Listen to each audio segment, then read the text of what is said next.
नमस्कार, SBT news में आपका स्वागत है। पेश है 30 दिसंबर मंगलवार दोपहर 3:15 राजस्थान के विभिन्न शहरों की 15 बड़ी खबरें। राजस्थान के मुख्यमंत्री भजनलाल शर्मा ने कहा कि भारतीय सेना प्रत्येक देशवासी का गर्व और अभिमान है। सेना के शौर्य, त्याग और बलिदान के कारण ही देश सुरक्षित है।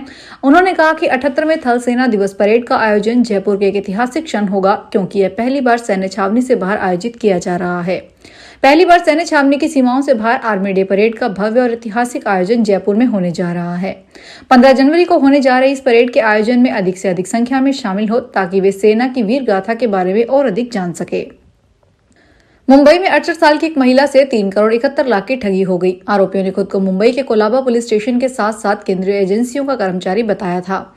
इन लोगों ने नकली ऑनलाइन कोर्ट सुनवाई भी की, जिसमें एक व्यक्ति ने खुद को पूर्व CJI chief justice DY Chandrachud बताया था। इस मामले में साइबर पुलिस ने एक आरोपी को सूरत से पकड़ा है। आरोपी के खाते में 1 करोड़ 71 लाख रुपए ट्रांसफर हुए थे। उसने यह खाता फर्जी कपड़ा कंपनी के नाम पर खुलवाया था। उसके बदले में उसे 6,40,000 रुपए का कमीशन मिला था। राजस्थान न्यू ईयर सेलिब्रेशन को लेकर हॉट डेस्टिनेशन बन चुका है। रेत के टीलों पर जश्न, शहर की सड़कों पर अलर्ट, प्रशासन और हर मोड़ पर उत्साह। नए साल से पहले जैसलमेर पूरी तरह उत्सव मोड में आ चुका है। देशी विदेशी पर्यटकों के रिकॉर्ड आगमन से स्वर्ण नगरी ने बीते कई सालों के आंकड़े तोड़ दिए हैं। पाली में जवाई लेपर्ड सफारी के लिए रोजाना 1500 से 2000 सैलानी पहुंच रहे हैं। क्षेत्र में 300 सफारी गाड़ियां और लगभग 35 होटल संचालित हैं, जो 7 जनवरी तक फुल बुक है। नववर्ष पर उमड़ रही भारी पर्यटक भीड़ और वाहनों के बढ़ते दबाव को देखते हुए जिला प्रशासन और पुलिस विभाग ने सुरक्षा व यातायात व्यवस्था को लेकर विशेष इंतजाम किए हैं। परीक्षा पे चर्चा के 9वें संस्करण के लिए स्टूडेंट्स के साथ ही टीचर्स और पेरेंट्स में भारी क्रेज देखने को मिल रहा है। अब तक पीपीसी 2026 के लिए 2 करोड़ 80 लाख से अधिक रजिस्ट्रेशन दर्ज किए जा चुके हैं। इसमें शामिल होने के लिए आवेदन की लास्ट डेट 11 जनवरी 2026 निर्धारित है। पिछले साल परीक्षा पे चर्चा के लिए 3 करोड़ 53 लाख से अधिक आवेदन प्राप्त हुए थे। इसके चलते गिनीज वर्ल्ड रिकॉर्ड द्वारा इसे मान्यता दी गई थी। अब इस बार यह रिकॉर्ड टूटने की उम्मीद है। इस बार 4 करोड़ रजिस्ट्रेशन प्राप्त होने का अनुमान है।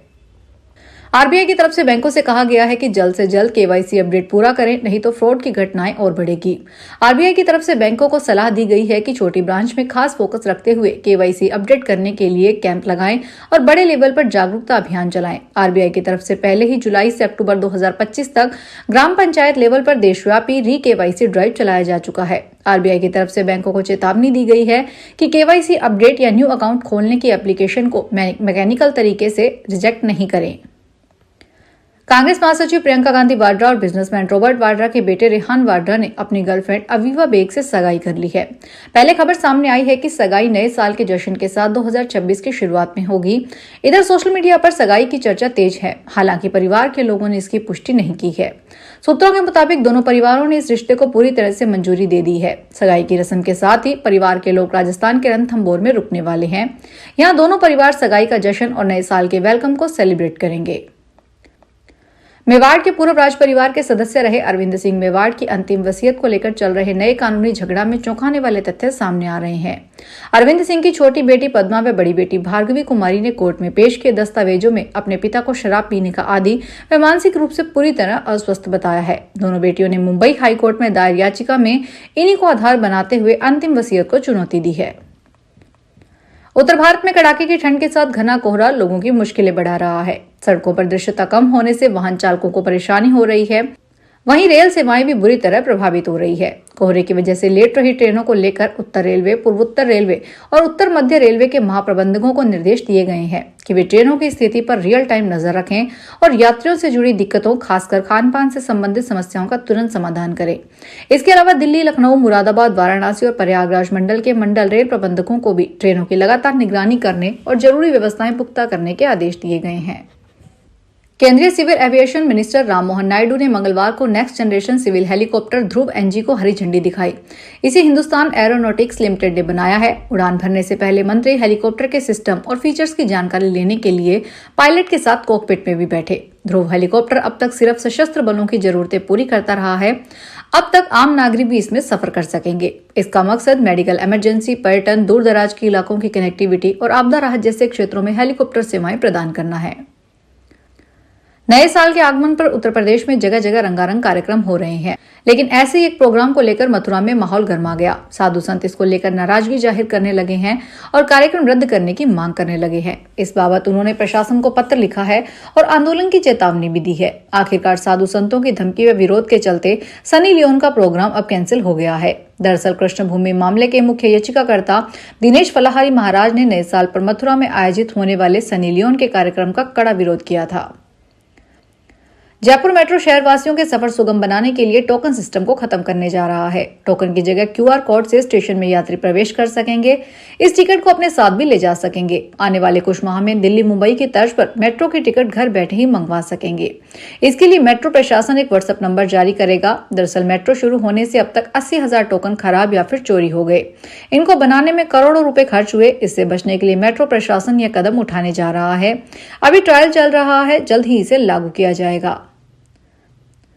अलवर शहर के कोतवाली थाना क्षेत्र में डिलीवरी बॉय से मोबाइल छीनने वाले दूसरे युवक को भी पुलिस ने दबोच लिया। एक आरोपी पहले पकड़ा जा चुका है, जिससे मोबाइल लूट की अन्य वारदातों का भी खुलासा हो सकता है। पुलिस ने दूसरे आरोपी कपिल उर्फ रणथंबा उर्फ जगदम्बा निवासी स्कीम नंबर 4 को अरेस्ट कर लिया है। उसके पहले साथी को भी पुलिस अरेस्ट कर चुकी है। ये आदतन अपराधी हैं, पहले भी मोबाइल छीनने की वारदात कर चुके हैं।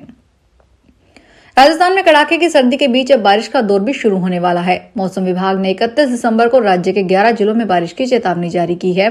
वहीं 1 जनवरी को भी हल्की बारिश और घने कोहरे का अलर्ट दिया गया है। पश्चिमी विक्षोभ के सक्रिय होने से मौसम में यह बदलाव देखने को मिलेगा। इन दिनों प्रदेश के कई हिस्से घने कोहरे और ठंड की चपेट में हैं। मंगलवार सुबह NCR क्षेत्र के अलवर में घना कोहरा छाया रहा, जबकि सीकर सहित शेखावटी अंचल में भी धुंध देखने को मिली। कोई भी घटना हो या अपराध होने पर चंडीगढ़ पुलिस 5-6 मिनट में मदद के लिए पहुंच रही है। आपातकालीन सेवाओं में ऐतिहासिक प्रदर्शन करते हुए वर्ष 2025 में चंडीगढ़ पुलिस का रिस्पांस टाइम देश में सबसे तेज है। यह उपलब्धि PCR वाहनों के बेड़े के विस्तार, अत्याधुनिक GPS monitoring, centralise control room और त्वरित डिस्पैच सिस्टम के कारण संभव हो पाई है। पुलिस इस तेज प्रक्रिया से न केवल अपराधों को समय रहते रोका गया, बल्कि नागरिकों में सुरक्षा की भावना को भी मजबूत हुई है। ICAR राष्ट्रीय पशु आनुवंशिक संसाधन ब्यूरो की टीम ने अलवर जिले में सर्वेक्षण कर स्वदेशी बकरी की एक नई नस्ल की पहचान की है। भारतीय कृषि अनुसंधान परिषद के राष्ट्रीय पशु आनुवंशिक संसाधन ब्यूरो करनाल के वैज्ञानिकों की एक टीम ने पिछले 3 दिनों से अलवर जिले के विभिन्न ब्लॉक के क्षेत्रों में सर्वेक्षण किया। प्रारंभिक सर्वेक्षण में टीम ने बत्तीसी के रूप में जानी जाने वाली एक नई स्वदेशी बकरी आबादी की पहचान की, जिसे स्वदेशी बकरी नस्ल की मान्यता मिल सकती है। फिलहाल इस बुलेटिन में इतना ही, फिर हाजिर होंगे बड़ी खबरों के साथ। अगर आप भी अपने आसपास की छोटी बड़ी और महत्वपूर्ण खबरों से अपडेट रहना चाहते हैं तो सब्सक्राइब कीजिए हमारे चैनल SPT न्यूज को और प्रेस कीजिए बेल आइकन पर।